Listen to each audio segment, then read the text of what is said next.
देवी अहिल्या की नगरी के खंडेलवाल मित्र मंडल के 27वें अध्यक्ष हमारे साथ हैं, जिन्हें गोपाल माली खंडेलवाल के नाम से जाना जाता है।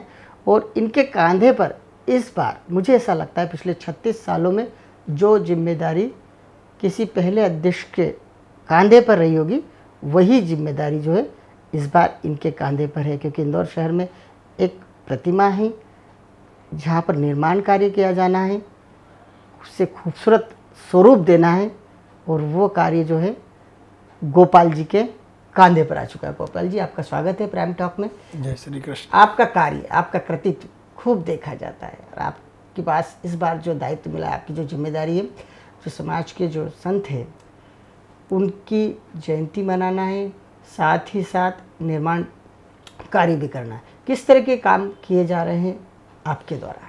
अभी हमारे जो खंडेलवाल समाज के महान संत हैं, संत सुंदरदास जी, उनकी 426वीं जयंती का पर्व 10 अप्रैल को स्थानीय नवलखा चौराहे पर हर्षोल्लास के साथ में मनाया जा रहा है।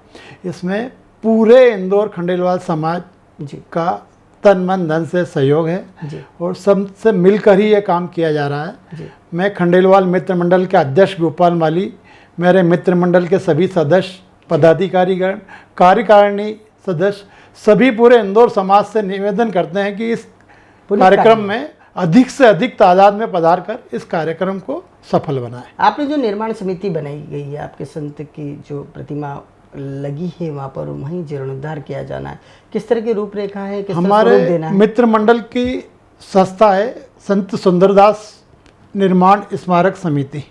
उसके अध्यक्ष हैं दिनेश जी और सचिव है अनिल जी। और उसमें हमारे मित्र मंडल के सभी पूर्व अध्यक्ष जी उसके सहयोगी हैं, और वो सब मिलकर ही इसमें विचार विमर्श करके कार्य को अंजाम देते हैं। एक ऐसी संस्था कही जाती है, आपकी जो संस्था का नाम है, पिछले 36 साल पहले इसकी स्थापना हुई थी और काफ़ी अनूठी तरीके से कार्य करती है, वार्षिक अध्यक्ष होते। ये कॉन्सेप्ट कहाँ से आया? 36 साल पहले खंडेलवाल समाज के 36 लोगों ने मिलकर ये एक संस्था का निर्माण किया था, और उसका एक विधान बनाया था कि इस तरह के इसमें विधान रहेंगे, 10 कार्यकारिणी सदस्य रहेंगे, 5 पदाधिकारी रहेंगे, अध्यक्ष उपाध्यक्ष, और किसी को भी जनरल मेंबर को 2 साल जनरल मेंबर रहता है, फिर 2 साल बाद कार्यकारिणी के लिए वो चुनाव लड़ने की पात्रता रखता है, 2 कार्यकाल उसको कार्यकारिणी में रहना पड़ता है। क्या बात? फिर उसको आगे के पदों पे जाना पड़ता है, कोषाध्यक्ष है, सह सचिव है, जॉइंट सेक्रेटरी है। इन पदों पे रहते हुए फिर उसको सचिव का चुनाव लड़ना पड़ता है। सचिव के चुनाव के बाद फिर उसको उपाध्यक्ष का चुनाव लड़ना पड़ता है जी। और उपाध्यक्ष जो रहता है वो अगले साल के लिए संस्था का अध्यक्ष ऑटोमेटिक बन जाता है।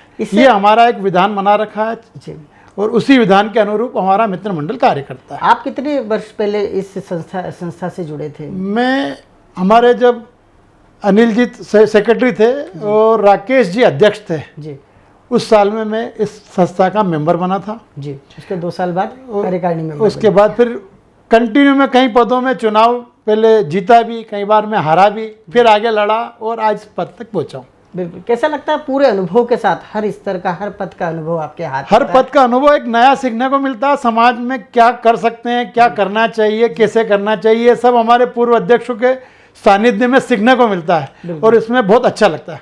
जब आपको लगातार मार्गदर्शन मिलता है, पूर्व अध्यक्ष भी आपकी कार्य समिति की बैठक में बैठते हैं, पुराने उनके अनुभव शेयर करते हैं, पूरे अनुभव मिलते हैं। हम कुछ गलत भी कर रहे हो तो हमको बिल्कुल वो समझाते हैं, ये ऐसा नहीं, ऐसा होना चाहिए, और हम उनका पूरा लाभ उठाते हुए आगे बढ़ते हैं। बिल्कुल। संस्था द्वारा क्या क्या कार्य किए जाते हैं? बस संस्था के द्वारा वैसे तो हम 150 लोगों की फैमिली आज की तारीख में जी, और 150 लोगों में ये होता है कि 4 तो पारिवारिक पार्टी करते हैं हम संस्था की।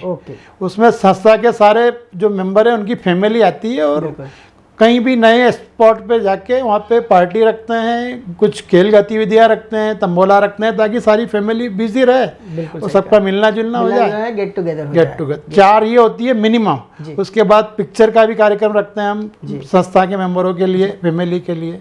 इसके अलावा 2 हमारी 26 जनवरी और 15 अगस्त को हम झंडा वंदन का कार्यक्रम रखते हैं। हमारी 4 से 5 कार्यकारिणी सभा करते हैं। इस तरह की गतिविधियां हमारे संस्था में होती रहती है। मैंने सुना है कि इसमें बुजुर्गों का सम्मान होता है, प्रतिभाशाली बच्चों को शिक्षण सामग्री दी जाती है, साथ ही जो बीमार लोग होते हैं उन्हें भी काफ़ी सहायता दी जाती है। किस तरह कितने लोगों को आप अलग अलग हमारे क्या हमारी खंडेलवाल मित्र मंडल के तत्वाधान में हमने 3-4 समितियां अलग अलग बना रखी है।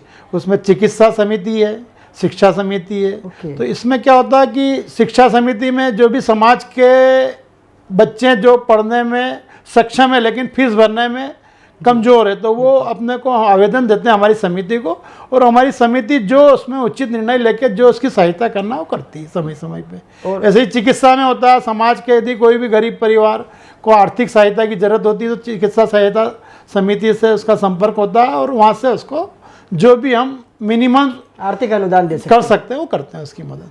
बिल्कुल सही कहा। खेल गतिविधियों में किसी तरह का कोई हिस्सेदारी नहीं करता? खेल तो अभी विशेष हम कर नहीं पाते हैं। खेल के लिए हमारी दूसरे समाज की संस्थाएं बहुत सारी इंदौर में, वो जो खेल में करती है वो खेल में काम करती है।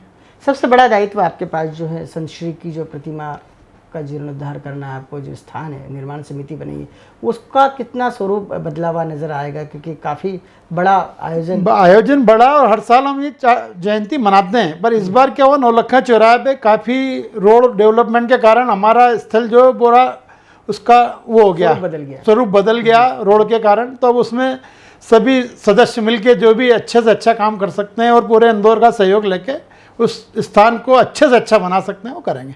बिल्कुल सही कहा आपने कि उस स्थान को अच्छे से अच्छा संवारना इसलिए भी ज़रूरी कि हमारा शहर जो है पूरे देश दुनिया में स्मार्ट सिटी के रूप में पहचाना जाता है। और मुझे ऐसा लगता है कि नौलखा जैसा एक बड़ा चौराहा आपके आराध्य जो है उनके नाम है, उनका प्रतिमा स्थल वहाँ है, सभी लोग वार्षिक आयोजन वहाँ करने जाते हैं। ऐसे में एक ऐसी सवरी हुई प्रतिमा स्थल दिखाई देगी जिससे समाज का भी नाम बड़ा होगा, और कहीं ना कहीं समाज का व्यक्ति जब वहाँ से निकलेगा खंडेलवाल समाज का तो अपने आप को गौरवान्वित भी महसूस करेगा। द प्राइम टॉक से गोपाल जी आपने चर्चा की, आपका एक पहला इंटरव्यू था, पहला प्रयास था।